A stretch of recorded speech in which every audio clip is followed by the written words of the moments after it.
Good evening, Nigeria. This is Voice of the People Television, where we give you more than a voice. My name is Chioma Innocent, and you're now tuned into the political lens. Welcome to the front lines of the real conversation, the place where power meets its match, where politics is more than just a game. It is a battle for the future of our great nation. Tonight, we'll dive deep into the heart of Nigerian politics, where the stakes are high and the gains are personal. On Political Lens, we don't just talk politics, we dissect it. We don't just follow the trends, we create the conversation. Tonight, we'll discuss some pertinent issues in Nigeria's political sphere. First up, former Secretary to the Government of the Federation, Babachir Lawal, has said that some governors and top members of the All Progressives Congress APC are quietly supporting the opposition coalition ahead of the 2027 elections. Babachir Lawal, who served under former President Muhammadu Buhari during his first term, revealed this during an interview aired on Tuesday. He said that although these people have not spoken publicly, they believe in the coalition's plan to remove the current government. One could only wonder why. He said he had been working against the APC from within for a long time because the party was full of intimidation and did not allow free speech. In his words, we are in a democracy. Even if you are in a political party, you can choose to support a better candidate in another party. I am learning a template from the APC. This template of remaining in one party and working for another. This is a script APC developed, which Wike has enhanced and grown beyond imagination. Wike is our leader in this type of politics. Nigerians will find this amusing, actually, because one can only think of why he's choosing to work in this way. According to him, the APC has never been united. He says it's been a party that has been intimidated and bullied into silence. He says the party has no internal cohesion. You cannot even advise. Even advice is taken as anti-party. So many people get frustrated that you cannot talk truth to power in the APC. This is a former secretary to the government of the Federation under the Muhammadu Buhari administration. He continues, saying many people who once supported President Bola Tinubu are now disappointed and want a better alternative.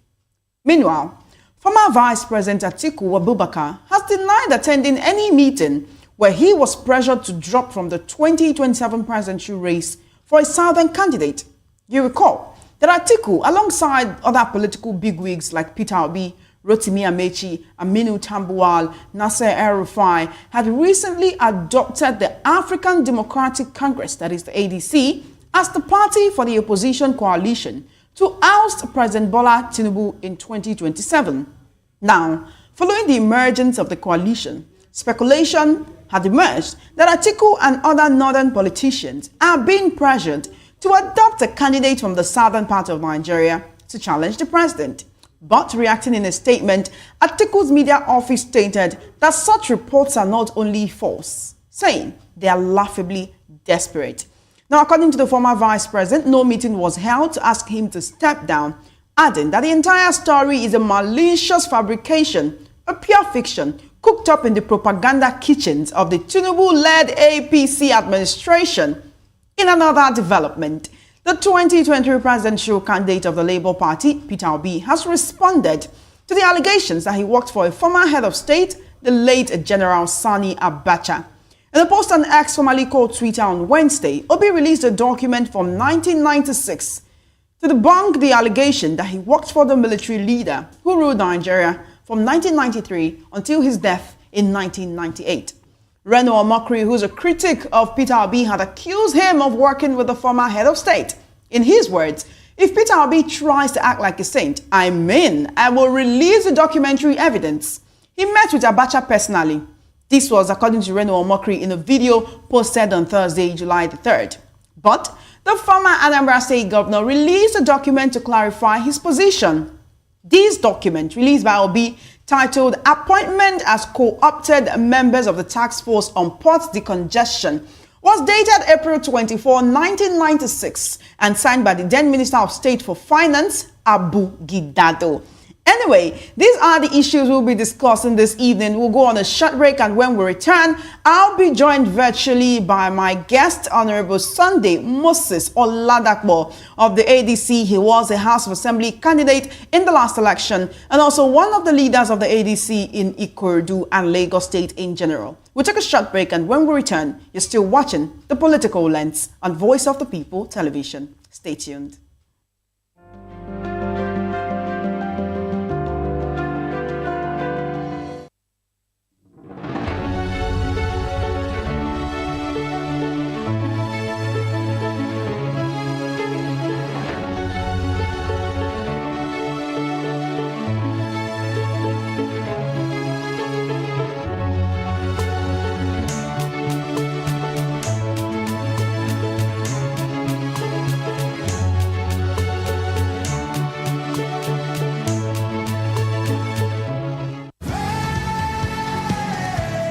Ever wonder what inspires your favorite gospel artists? Explore and discover the rich heritage of continental gospel music and how this transformative journey has evolved and shaped cultures around the world. As we dig deep into archival treasures, feel the energy in our praise jam, Gospel Fusion on Voice of the People Television. Tune in this Sunday, 3 to 4 p.m. and be part of a transformative experience that uplifts and inspires. Join us as we explore the transformative power of gospel music and its ability to uplift spirits and unite hearts. Tune in this Sunday, 3 to 4 p.m. on Voice of the People Television. Gospel Fusion. Let's fuse our hearts in praise and joy.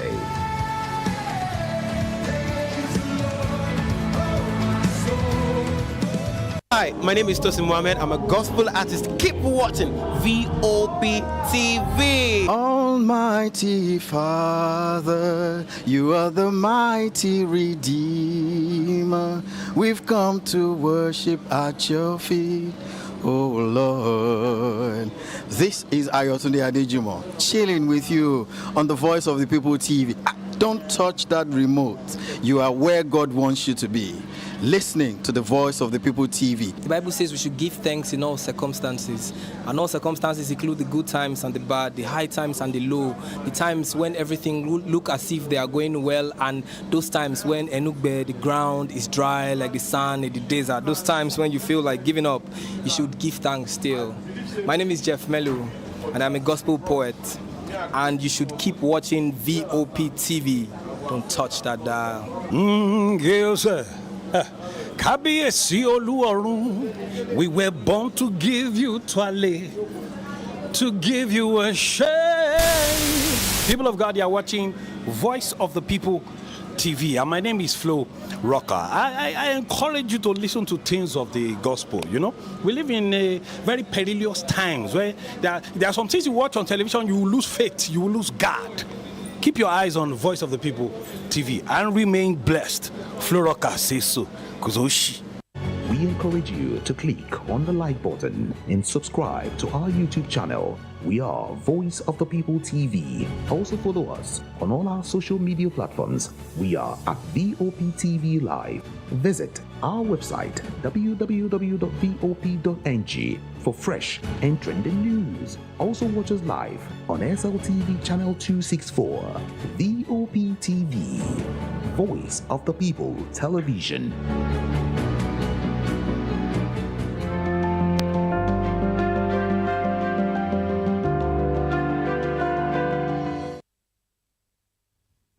Welcome back. You're still watching The Political Lens right here on Voice of the People Television. Now, in the midst of political permutations and machinations taking place ahead of the general elections, which will be a moment of truth for many Nigerians come 2027, since the coalition of opposition leaders adopted the African Democratic Congress, that is the ADC, as an official platform to contest the 2027 presidential election against President Bola Tinubu, there's been an influx of political actors into the party. Some are leaving their party. They've not yet joined the ADC, but then they are leaving the APC and leaving the PDP. Some have been leaving the Labour Party, joining the ADC. Some are leaving the PDP to join the ADC. Now, the coalition, which is being led by former Vice President Atiku Abubakar, former Senate President David Mark, former Interior Minister Rauf Aregbesola, former, that's 2023 Labour Party presidential candidate Peter Obi, and former governors of Rivers and Kaduna State, that's Rotimi Amechi and Nasser El-Rufai, among other bigwigs from the PDP, the Labour Party, the SDP. All of these people came together on July the 2nd to adopt the SDP. The question now is that the leader of the Kwankwasiya movement, who's also 2023 presidential candidate of the New Nigeria People's Party, NNPP, Rabiu Musa Kwankwa. So where does he stand? He's currently in the center of attention in the country's political space as opposition leaders and the ruling party are battling for his membership. Anyway, I'm now being joined by my guest on the program this evening, Honorable Sunday Moses Oladakpo of the ADC. He was a House of Assembly candidate in the last election. He's also one of the leaders of the ADC in Ikorodu and Lagos State in general. Thank you so much for joining me this evening, Honorable. I do appreciate you. Yeah, thank you very much, and I really wish I will make it up to the studio today, but I believe we'll still have a nice time. Thank you, Lagos Nigerians, for having me. And we did expect you to be here live, but I mean, it's better to have you this way than never. Let's quickly get into the crux of the matter this evening. Former Secretary to the Government of the Federation, who served under former President Muhammadu Buhari, I'm talking about Babachir Lawal, has said that some governors and top members of the APC are quietly supporting the opposition coalition, that's the ADC. Ahead of 2027 elections, he goes ahead to say that these people have not spoken publicly, but they believe in the coalition's plan to remove the current government. He says he's been working against the APC from within the party for a long time because the party is full of intimidation. The party doesn't allow free speech. According to him, in fact, he's learning that template from the APC of being in one party and working for another. He said this is a script the APC developed. Wike has enhanced it. It has grown beyond imagination. So he's also learning that. From what he is saying, is there any action taken by Babachir Lawal, at least in the past 1 year, so that he was working against the APC from within? Let's start from there.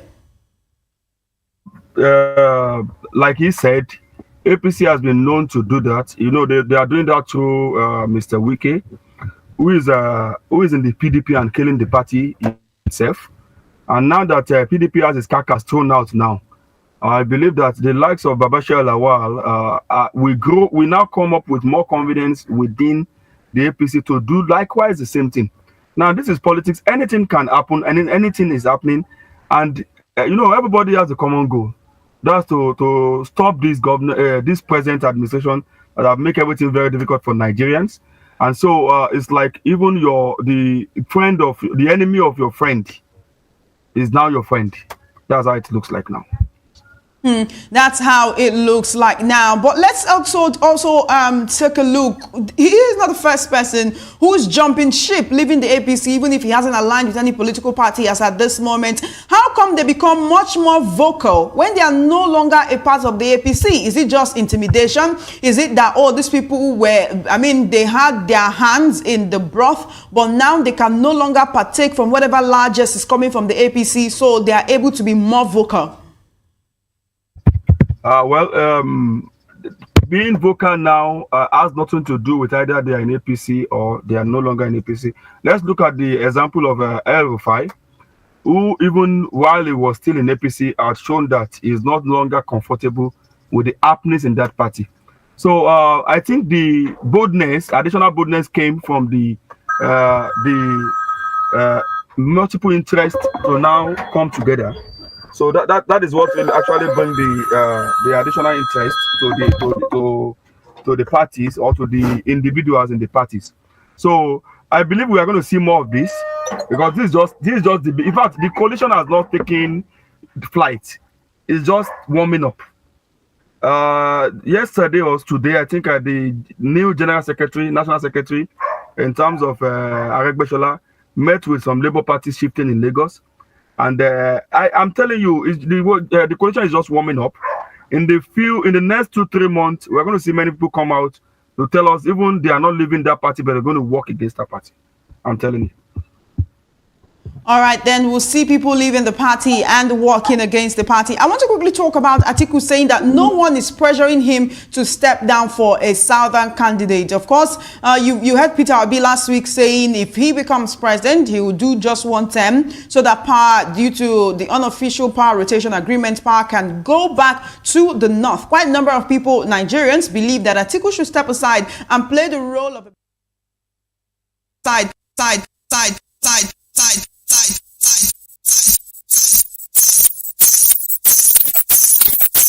Big brother brings someone like Peter Obi to the front so that he can be the presidential flag bearer of the ADC. The Labour Party seems to want to leave him stranded by trying all means to push him out of the party, saying he cannot have one leg inside the Labour Party and one leg in the ADC coalition. But here is the thing. Former Senator David Mark has come out to let us know today that he's not favouring any candidate, not Atiku, not Obi, not anyone.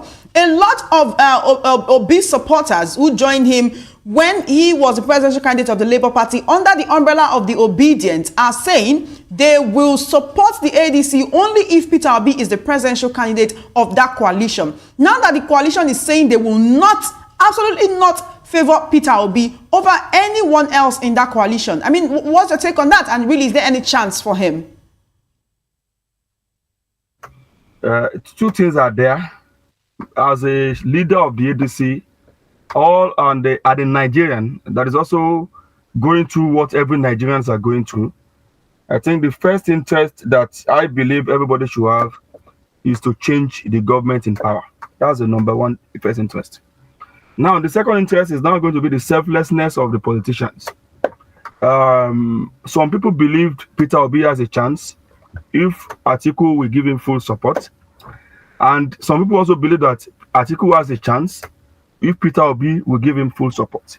Now that now comes to the idea of the party. I, as a person, talking to our members today, we've told them, let us see the programs that all the major contenders we have before we decide who to support.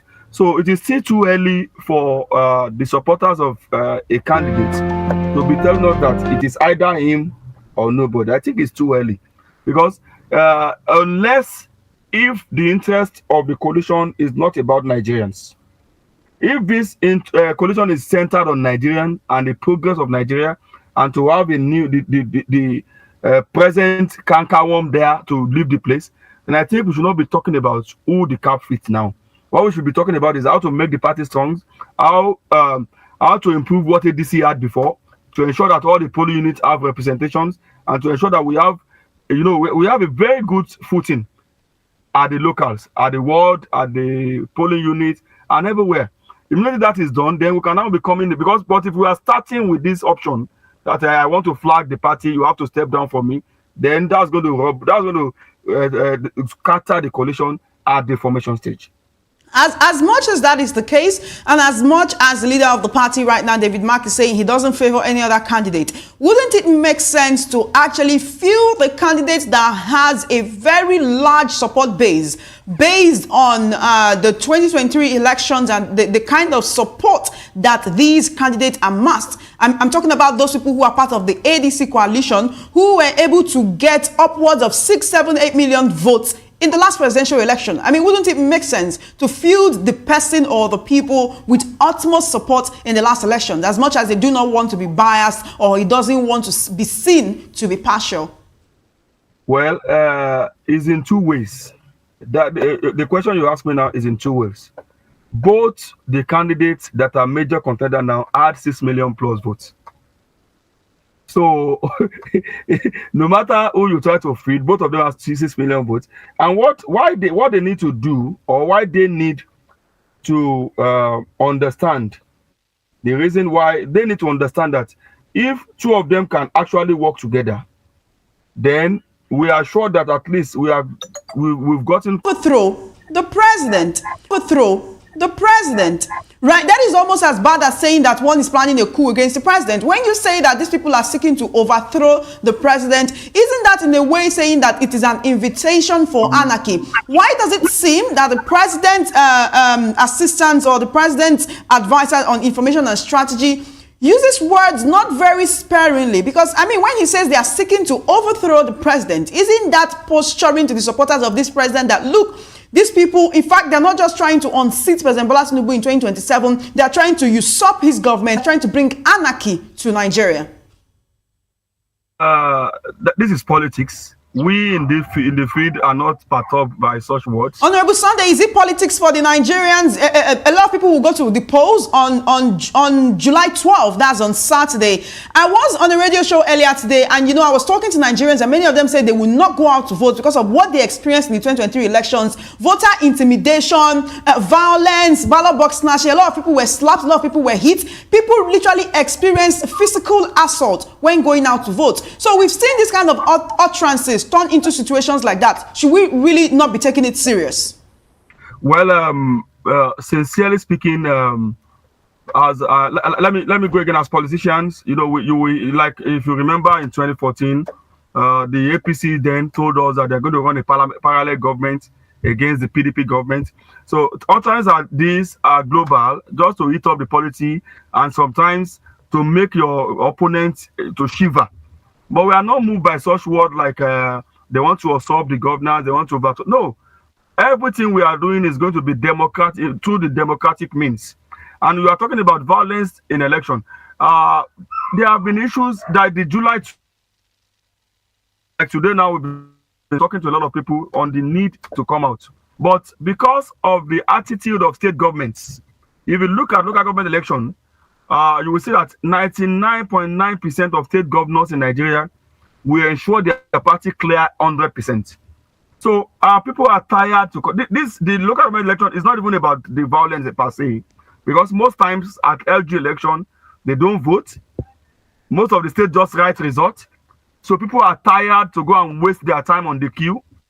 So July 12 will not be different to that until we can have INEC take up that function and probably vote through other means. So the words by the spokesman for the president is not moving us, because we expect them to say more. We expect them to cry more, but it's not an issue at all. We are ready to do every democratic means to ensure that Nigerians have good governance. That's what we are ready to do. So either he's talking about overthrowing the government, we are not military men, we are not coming with guns, we are going to just be on the queue and ensure that we vote in our people and our votes count. That's what we are going to do in 2027 by the grace of God.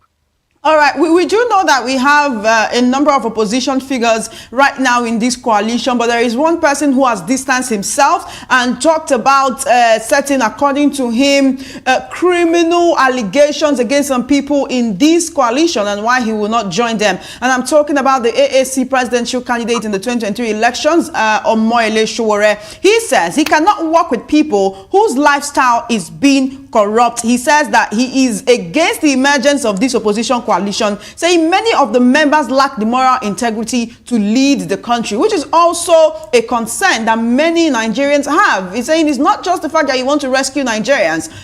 You cannot injure someone and then say, oh, you want to also try to heal that wound. That is where a lot of Nigerians stand right now. As much as many people know that, okay, politicians are not saints, but do you think the opposition coalition should actually be working very, very hard to have people like Sowore, like Kwankwaso be a part of this to make sure that they do consolidate that base ahead of 2027? Do you think this will actually convince many Nigerians that, yes, these people are not just nursing selfish ambitions, but they are after the interests of the average Nigerian? Okay, thank you so much. Let me just dwell a little bit on His Excellency Omoyele Sowore, comrade. The truth of the matter is that many people don't know that corruption are in different forms. Some people believe that corruption is only when you steal money or when you do wrong things. I think Omoyele Sowore need to check a lot of his acts. I remember sometimes 2, 3, 4 years ago when he led the protest at the Eagle Square at the I think yes, Abuja. And it's not Eagle Square. I think he led the protest in Abuja, and he alleged in a video that he was shot. And when you look at the video, it was a lie. He was not actually shot. And it was so acted and so easy to understand that he was not shot. That is corruption. That is corruption. I'm just trying to let you know that many people try to believe that only sainthood. When everybody in politics are not saints. They want everybody to believe that. And those that are saints are not coming out. Somebody must play the politics. So the issue of some people that have been stained, I dare us to bring out anybody else outside Jesus Christ that have not been stained in this nation. Yeah. If you lie to any, if even a lie of 1%, 0% is corruption. And I'm sure that many of them have done that. So if you are telling us that because you not join the coalition, but now can we now talk about the electoral value of Sowore? Then let's look at Kwankwaso. Now, Kwankwaso contested primary election against Buhari in 2014. Buhari was in APC. Buhari was first. Kwankwaso was second. Atiku was third. That is the value. Now, last election, Kwankwaso picked a new party, NNPP. Yeah. And in Kano alone, it crosses over 1 million. That is the value. Now, what has Omoyele Sowore achieved in terms of political numbers? I believe the value of Omoyele Sowore should have been felt even at the last Ondo State governorship election. He should have been able to map up his local government and ensure that he wins that local government hands down. Has he done that? Can we see the result of his polling unit? So if you are talking about people saying that everybody here is corrupt, is this, is that, what is this electoral electoral value? Because all these things matter in elections. It's not about being saint, being a priest. Because the truth of the matter is that, like Fela says, he said the priests are enjoying, my people are suffering. So everybody, there's nobody that's going to be Jesus Christ here, for crying out loud. But the more people try to point accusing figures, the more we won't have any solution. It's either you are okay with the governors in power or you want a change. And how do you change it? Can everybody queue behind Omoyele Sowore? Will people be agree? People love to queue behind that? Is your answer yes or no? We need to know. If Omoyele Sowore, and the truth is that if Omoyele Sowore actually has that number, believe it me, he's going to do well because he has less of baggages. And it's going to go against these heavy houses, heavy power. But can he get that? No. The man in South Africa that does a lot and the same pattern with Sowore, he did not even come second in the last election in South Africa. Despite the numbers he had, he did not come second, he did not come third, he came this time fourth or fifth. So we need to understand that there is difference between activism and then politics. There is a wide difference between that. There is a difference between politics and activism. All right, let's quickly look at another development where Peter Obi has responded to allegations that he once worked for former head of state, that's the late General Sani Abacha. He posted on X today, releasing a document from the year 1996 to debunk the allegation that he once worked for the military leader who ruled Nigeria from 1993 until he died in 1998. You recall that Reno Makri, who is now a critic of Obi, who before in Pidgin parlance we say used to farms him, right? Someone who would introduce him as, oh, my brother, this somebody I know, I can vouch for his character and all of that, but is now a strong critic, accused Obi of working with the former head of state, saying if Peter Obi wants to act like a saint, he will release documentary evidence saying that Obi met with Abacha personally. He had posted that video on Thursday, July 3. But the former Anambra State governor released a document today to clarify his position. In that document, it was titled Appointment as Co-opted Members of the Task Force on Port Decongestion. It was also dated April 24, 1996 and signed by the then Minister of State for Finance, Abu Gidado. Why does it seem, right, that certain people who are supporters of this administration can go to any length to discredit the opposition, particularly Peter Obi, because we cannot deny that that is one person whom most of the stones that are being thrown by the current administration are being thrown at him. It's expected. It's expected. We can't find that. We can't do away with all these. That's why I said earlier on there is no sainthood anywhere. Peter Obi should be ready for more fact digging. Because when you are a pain in the neck of the government in power or opposition, then they will tell you how your mother at one day back you and your leg was out. They're going to come out you. You should be ready for more of this. And it's not a new thing. Though I believe that Mr. Peter Obi also need to talk less. Because the more he talks, you know, his words are not intertwined. He needs to talk less. Should he not defend himself if a wrong allegation or a false allegation is being made against him? No, the first thing is that how did the allegation come in the first place? You know how the allegation came? Initially, he said Abacha saw them in a meeting. Many of them ran. They don't want to talk with Abacha. Then he was one of the few people that met with Abacha. Then he spoke as a spokesman for the group. And Abacha said, oh, because you spoke well, it should be here. Then the next time he said he has never in his life met with Abacha. That's why the allegation came out. So you need to speak less so that you don't speak yourself into people digging deep in you. You know, there are a lot of things to dig and people will dig it. So I think as politician, as a leader that he is, you need to speak less.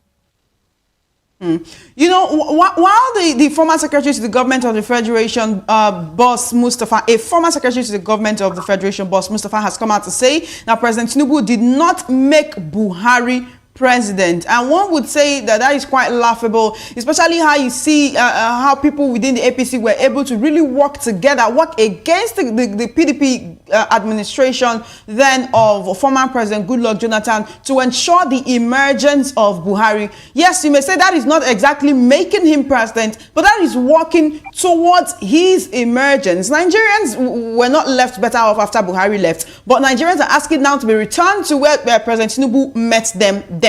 All of these people coming up to spin different narratives of what happened and did not happen in 2015 and then in 2019. I mean, first of all, why is all of this coming up now? And will Nigerians be, is it possible that Nigerians can be deceived again ahead of 2027? You would think that the people now know better and would actually vote along the lines of competence in 2027. Well, competence is to me is a very commonly used word that may not be real. There's nobody, none of the leaders I can tell you is incompetent, because out of 200 million people, to have 1, 2, 5 people are those pinnacle, and you are saying they are incompetent. I think that is a flawed issue. I can't believe that not any of them is incompetent. No. Then number 2 is that if the CPC bloc or the PDP bloc in the APC then are not saying that Tinubu did not make Buhari, then you know Buhari has already won, so that is not an issue. It's already a gone story. But fortunately, in this coalition now, we actually need somebody like Tinubu in this coalition now. Someone that can say that, okay, this coalition will work, I will not contest, I will support somebody, so that we can have a very difficult change. I'm saying difficult change because APC has mastered the game so much that our attempt now to take over power from them in the next election is going to be a very tough challenge. So we need somebody like that in to be one of the leaders in the coalition now, that will now come and tell us, okay, I am laying down myself for this. I'm not going to contest, but I'm going to be spent and be spent. I'm going to work to ensure that this coalition works. So all this story that Buhari tried about 4 times, Buhari decided never to run again. Until, you know, one thing it has shown us is although that no region in Nigeria can single-handedly tell you it can deliver the presidency. No, because Buhari was clicking 12 million votes every election cycle, but he never win. He never won. So it's to tell you that no region single-handedly can tell you that I'm going to take this. No, it's not possible. So if they are telling us Buhari, Tinubu did not make Buhari, that is a story for them to discuss. But presently, what is important is that we need somebody that is selfless like that, that's going to tell us this coalition must work for the purpose of having a new regime through the ballot in 2027, and he's going to stand as a statesman, as a leader, and he's going to stay back and ensure that we have the results we want. All right, then let's actually come and focus on the ADC coalition. You've been a member of the ADC even before this coalition came on stream. The ADC 2023 presidential candidate Dumebi Kachikwu has been very vocal with his disappointment and dissent with the current leadership of the ADC. He's talking about how it seemed like these people just came from nowhere and took over. He's not very happy. He talked about how he led the party to prominence and why he's the reason a lot of people know about the ADC today. So what actually would be your response to him and to the way he feels about distancing himself from the coalition? Would you say he should actually push his sentiments aside, join hands with the coalition? Or would you say, well, I mean, his time is past, and if he's not going to get with the program, he might as well just be in one corner? Dumebi Kashiku is a different story entirely. Dumebi Kashiku, I can tell you, is part of the reason why ADC really lost a lot of ground.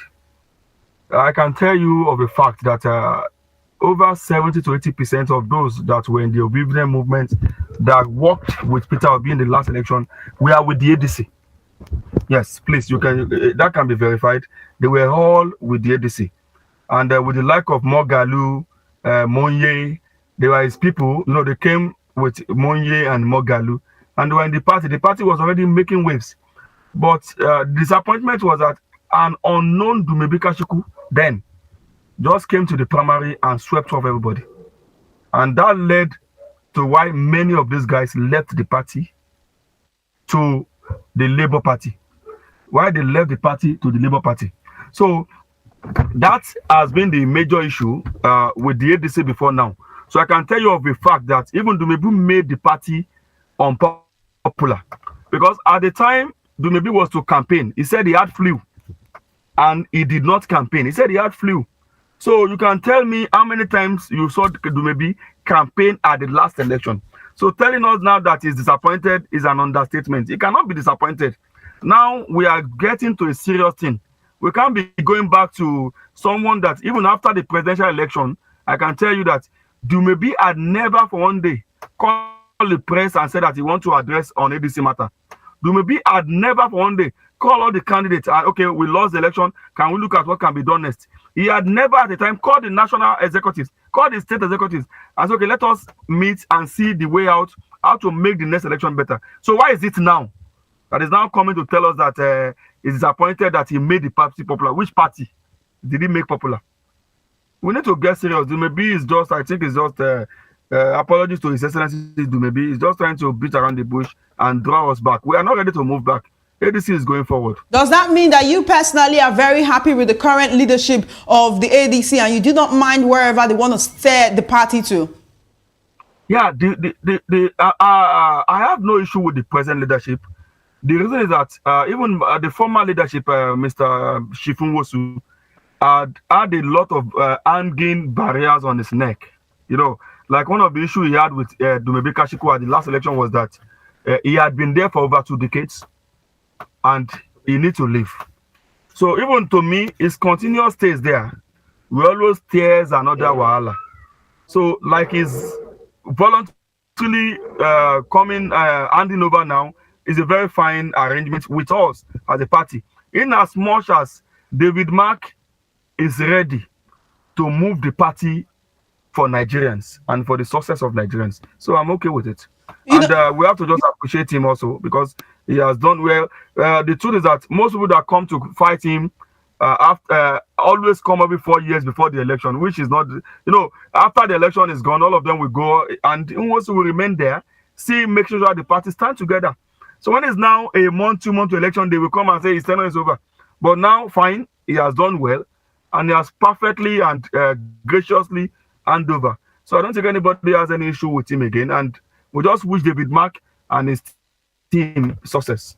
So quite a number of people who claim to be members of the ADC dragged Senator David Mark, Rauf Aregbesola and others to court, saying that they cannot come in and usurp the party and that the way they just came in, that's not how it's supposed to be. Because the constitution of the ADC does not allow for that to happen. There's supposed to be a consensus, there's supposed to be meetings, which should have happened before these people should come in, that the leadership did not consult the people in the party before making way for a new leadership. What's your take on that? Well, ADC is a well-structured party. We have the national body, the state, the local government, and ward levels. I can tell you that the issue of coalition was discussed at the state level. We were informed. Lagos State had this coalition meeting on July 12th. It was discussed at the local government level and at the ward level. So I don't know. I'm in Lagos State. We are well informed. My state chairman was well informed.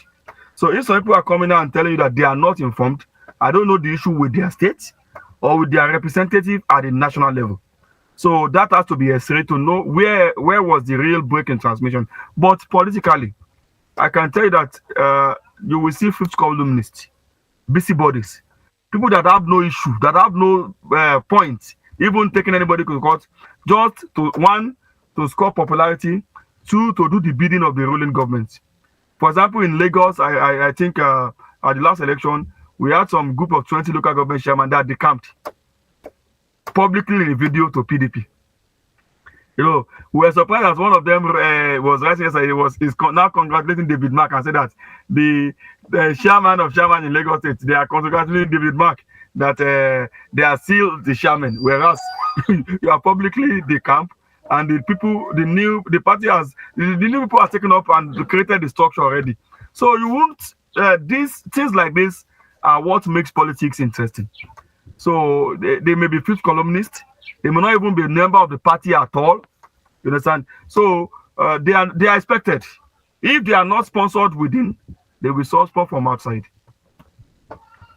All right. One thing Nigerians have been calling for before 2027 is electoral reforms. What is the ADC's plan, seeing the kind of malfeasance that actually happened in the 2023 elections? Has the ADC preparing for any eventuality if these electoral reforms do not happen before 2027 to ensure that they have a fair fighting chance without all of the violence, intimidation, malfeasance, malpractice that we see during election season? Well, let's not deceive ourselves. We are dealing with a professional politician in President Bola Ahmed Tinubu. Ex-President Muhammadu Buhari, that we believe was not a politician or is not, refused to sign electoral reform in 2019. And when he was about to leave in 2023, he signed some kangaroo electoral reforms. So I don't see President Bola Ahmed Tinubu, who has the National Assemblies in his pocket, signing any electoral reform at this time. If and only a saint in PMB, as we were made to believe, refused to sign an electoral reform in 2019, but now signed it when he was leaving. So there's no juju, there's no magic that will tell us that we are not expecting any electoral reform from President Bola Ahmed Tinubu. But like I said earlier on, in 2014, there was no reform, but the APC won. So it has to do with our determination, our ruggedness, and our readiness. And then the Nigerian people's tiredness and desire for change. There is no rigor in the world that will rig a vote of 8 million difference. It's not possible. So if we are going to beat the APC in 2027, we have to beat them with a margin that cannot be rigged. And I believe this is possible. Yes. All right, then we have to let you go, Honorable Sunday Moses Oladapo. But first, I want to ask you a personal question before you go. I just want you to answer this in 30 seconds. Who would be your preferred candidate for the presidential flag bearer of the ADC coalition in 2027? Well, I will keep my fingers crossed.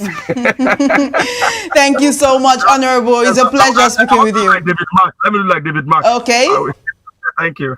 Thank you so much. Thank you for your time. Thank you for your effort. You ought to be with us in the studio, and we were expecting you, but unfortunately you couldn't get here on time. We see that you actually had to park somewhere to engage in this conversation. We really, really do appreciate you. Thank you so much. Thank you so much. Enjoy the rest of your day, Honorable. Yes, you have been watching the Political Lens and Voice of the People television. Unfortunately, that's all we can take on the program this evening. We've been talking with Honorable Sunday Moses Oladapo, who was the House of Assembly candidate under the African Democratic Congress in the last election cycle. Thank you so much for joining us this evening. We have to go right now, but remember that we'll be back with another episode of the Political Lens, same time, same station tomorrow. The conversation is not over.